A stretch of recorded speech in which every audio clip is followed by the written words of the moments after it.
what do you want in a mate?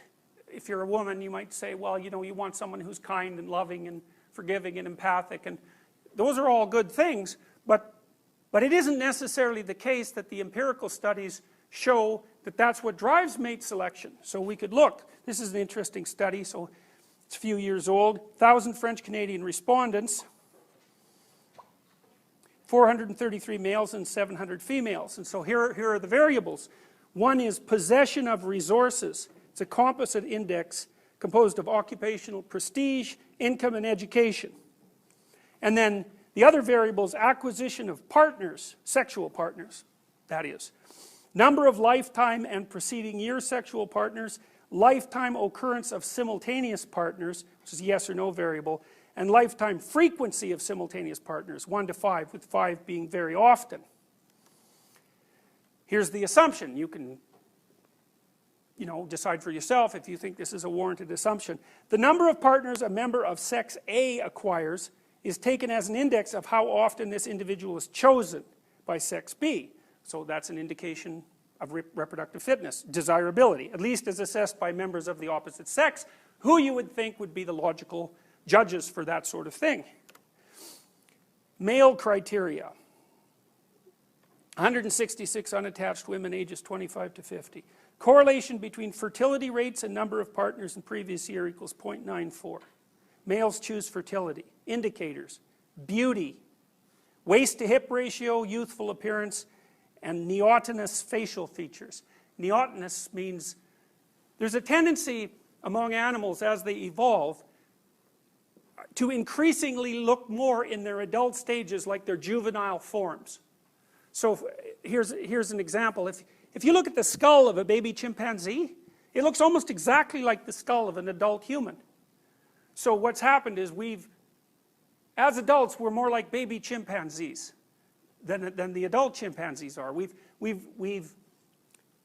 maintained a lot of our juvenile characteristics, playfulness, you know, the ability to continue to learn, plasticity, all those things. There's a preference in objective beauty analysis, say of facial features, for men to prefer more neotenous female faces. So, and you can tell that if you look at pictures of models. They generally have relatively small noses, relatively big eyes, the sort of things that are associated with cute. And cute actually is a pretty identifiable category. Most of the things that people find cute have large eyes, and the rest of their facial features are relatively small. There's other things that are associated with cute that aren't necessarily associated with, you know, sexual attractiveness, because cute things also have sort of random movements, like baby-like movements. And so the things that people, and you know, relatively short arms, and just think of a teddy bear. So anyways, those are the male criteria. Female criteria, all respondents, correlation between socioeconomic status and frequency of simultaneous partners. For men it was 0.49. That's a big correlation. For women it was 0.04. That's zero, fundamentally. So the correlation between male socioeconomic status and frequency of simultaneous partners is 0.5. It's a huge effect. For women it's 0. Now that's a big difference. So, you know, one of the things you might ask yourself too, I don't know if this is a reasonable thing to ask or not, but I've always thought that the hard people to explain are the people who are hyperachievers, you know, the ones who are way out on the Pareto distribution. And there aren't very many of them, and they're usually men. You know, so if you look at the median number of publications, for example, that a female academic makes and a male academic, they're pretty much the same. But the mean for men is higher, and that's all driven by a small subset of men who are way the hell out in the Pareto distribution. Now you might ask, well, why is that? Well, it's simple. If you want to be way out on the Pareto distribution, so you're in the top, say, 1% of performers, or even 1/10 of 1% of performers, what do you have to do? Well, first, having an IQ of like 145 or above, that's really helpful. Then you should be insanely industrious. So maybe you'll work 90 hours a week, or 100 hours a week, at nothing but your stupid occupation. And maybe you'll do that for like 50 years. And so if you do that, well, you're going to be in that top 1 in 1,000 category. Well, the issue isn't why there are so few women in that category. The issue is, why are there any men at all in that category? right? Because it's an insane lifestyle in many ways. You know, it means that there isn't much left there for the rest of your life. You're hyper-concentrating on a single thing. Now, why would men do that? Well, here's a hypothesis.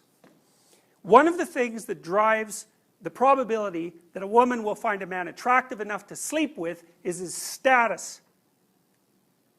So then you can think, well, that's an extra motivational boost for men. Now, whether that's conscious motivational boost or not is not the point.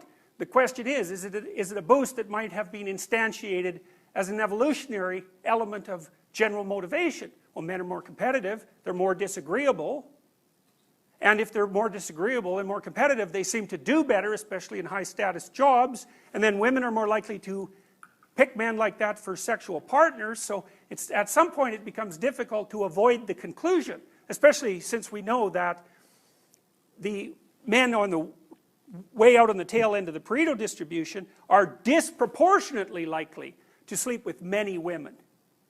So Warren Beatty, I think, 15,000, that was his estimate, 15,000 women. And Kareem Abdul-Jabbar, the basketball player, he figured 10,000. So for every one guy who's got those numbers racked up, that's 10,000 guys who don't. So the male success distribution is extreme, and it's associated with outlier success in some important dimension of socioeconomic success, and then female reproductive opportunity is not. So, you know, is that relevant? Well, you know, it depends on how you think. It's hard for me to see that it can't be relevant. So, questions? You had a question?